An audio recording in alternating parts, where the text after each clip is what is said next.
तो हेलो दोस्तों, आज 18 फरवरी आप लोगों का हिंदी का पेपर था। हम आशा करते हैं आप लोगों का पेपर बहुत ही अच्छे तरीके से गया होगा। तो बच्चों, हम लेकर आ चुके हैं कोड FE हिंदी पेपर का हल। आइए देखते हैं आप लोग पेपर कैसे देकर आए हैं। हम आशा करते हैं आप लोगों का पेपर बहुत ही अच्छे से गया होगा, अच्छा पेपर गया होगा, आप लोग अच्छे से देकर आए होंगे। तो आइए देखते हैं हल क्या है इसमें का। ठीक है बच्चों, यहाँ पे देखिए बहुविकल्पीय प्रश्न हम देखेंगे। सबसे पहले बहुविकल्पीय प्रश्न, नीड़ का निर्माण फिर के लेखक हैं। नीड़ का निर्माण फिर के लेखक हैं हरिवंश राय बच्चन। इसका आंसर हो जाएगा हरिवंश राय बच्चन। समय के पांव रचना की विधा है। समय के पांव जो रचना है वो उसकी विधा क्या है, उसका हो जाएगा संस्मरण। ठीक है बच्चों, आज देखते हैं कन्हैया लाल मिश्र प्रभाकर की रचना है। ये हो जाएगा दीप जले शंख बजे। इसका आंसर बी वाला हो जाएगा, तीसरे का बी आंसर हो जाएगा। आइए चौथा देखते हैं। चौथा का राजा भोज का सपना कहानी के लेखक हैं। इसका उत्तर हो जाएगा राजा शिव प्रसाद सितारे हिंद। ठीक है बच्चों, इसका आंसर सितारे हिंद है। आइए देखते हैं चतुर्सेन शास्त्री द्वारा लिखा गया उपन्यास है। चतुर्सेन शास्त्री द्वारा लिखा गया उपन्यास हृदय की प्यास है। बच्चों, हृदय की प्यास जो है वो चतुर्सेन द्वारा लिखा गया उपन्यास है। ठीक है बच्चों, आइए देखते हैं छठवां क्या है। रीतिबद्ध काव्यधारा के कवि हैं। रीतिबद्ध काव्यधारा के कवि हो जाएगा मतीराम। ठीक है बच्चों, मतीराम है रीतिबद्ध काव्यधारा के कवि।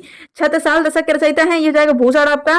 और नवजागरण काल कहा जाता है, ये कहा जाता है भारतेंद्र युग को कहा जाता है। बच्चों, ये भारतेंद्र युग को कहा जाता है। देव की रचना है भावविलास जी की है। महादेवी वर्मा की काव्य रचना है नीरजा। नीरजा जो है वो प्रसिद्ध रचना है महादेवी वर्मा की। ठीक है बच्चों, आइए देखते हैं आगे क्या है। आगे हो जाएगा करुण रस का स्थायी भाव। इसका सिंपल सा शोक, करुण का शोक होगा।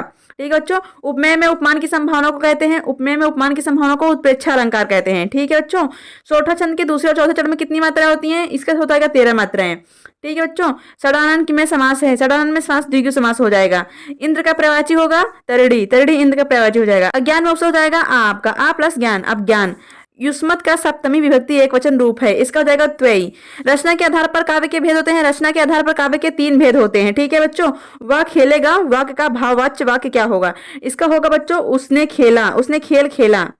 और क्रिया विशेषण अविकारी पद के भेद हैं। क्रिया विशेषण अविकारी पद के भेद हैं, इसका हो जाएगा 4 मतलब ए नंबर। ठीक बच्चों, आइए देखते हैं आगे।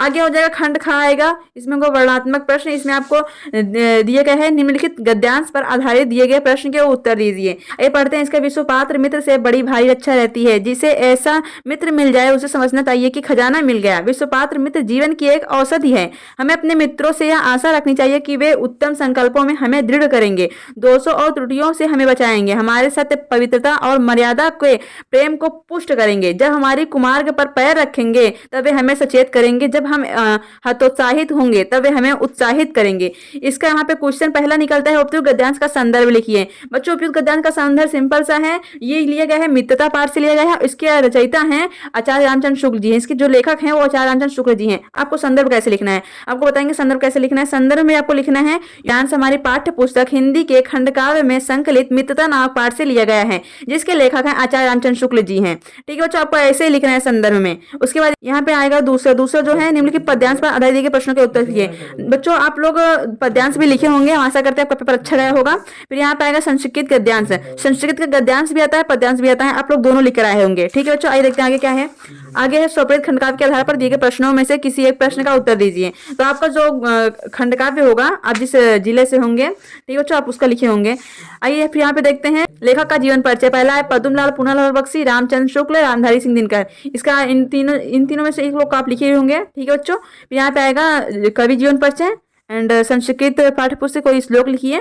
श्लोक आप लोग कोई भी लिख दे, सर्वे बहुत सुखना, ये आप लिखे होंगे, बहुत ही आसान है श्लोक ये।